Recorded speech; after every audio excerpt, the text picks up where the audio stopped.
So আমাদের আজকে একটা প্রবলেম আছে, সেটা হলো the position vector of A particle related to time T is r equals to 10t I cap plus 15t square j cap plus 7k cap meter. The direction of net force experienced by the particle is. So এইখানে প্রশ্ন বলা হয়েছে যে আমার টাইমের সাপেক্ষে একটা সরণ ভেক্টর দেওয়া আছে যে 10t I cap plus 15t square j cap plus 7k cap. The direction of net force experience by the particle, মানে আমার মেন কথা হলো ফোর্সের ডিরেকশনটা চাইছে। তো আমরা এখানে কীভাবে করব? তা আমরা এখানে করার জন্য ফার্স্টে এইটাকে ডিফারেন্সিয়েট করলে আমার যদি ডি আর ডিটি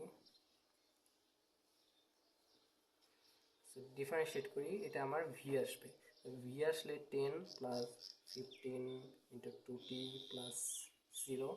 তো 10i এখানে J plus K, so 10i plus 30t J.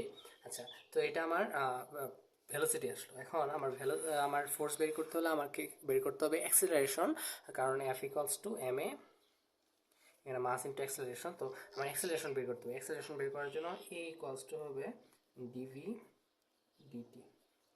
তো ডিভি ডিটি এটা হবে হলো 0 প্লাস 30 জে।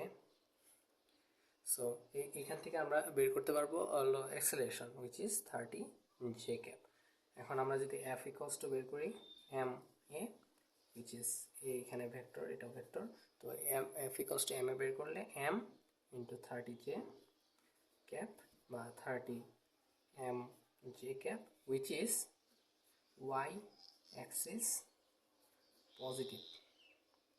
পজিটিভের ওয়াই অ্যাক্সিসের পজিটিভ দিকে আমার এই পার্টিকেলের net force direction. That is the answer.